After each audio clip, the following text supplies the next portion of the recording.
big, hairy, audacious goals. And so when we get here, we're like, this is terrible.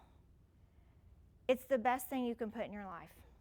Know where you're going, know what your non-negotiables are, know where you need to change. One of my favorite sayings, Muhammad Ali, I run the roads before I dance under the lights. The reason I say this is because most people don't know what we do in the dark. As a high achiever, it's very easy for somebody to say, I want her success. I want to be like him. I want that business. But they don't know what we do in the dark to get that. They don't know that we're chasing down builders at 4 a.m. and 4 p.m. They don't know that we're using our last dime to put a mailer in somebody's mailbox. Or we're up answering texts in the middle of the night, right? So I really didn't know what this looked like until I slowed down and said, wow, when people say I want to be the next Kendra Cook, do you really want that? You're enough.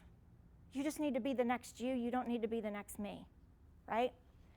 So when I started thinking about the dull, mundane things of my life, I wanted to go back and figure out who in my life really showed me that I failed to grasp that concept. And for me, it was my grandmother, my maternal grandmother. And she had a beauty shop, probably the only beauty shop within miles and miles of our town, our little town that we grew up in. But the lady could be canning green beans, fixing hair, hanging clothes on the line, fixing a 3-course meal, dropping me off at school, packing my lunch that had 5 or 6 courses in the lunchbox, right? I never saw her have an alarm clock. I don't know when she really slept. I don't know when she slept. She didn't sleep when I slept, when I stayed with her. But when I look back, she was the first grinder of my life that I saw.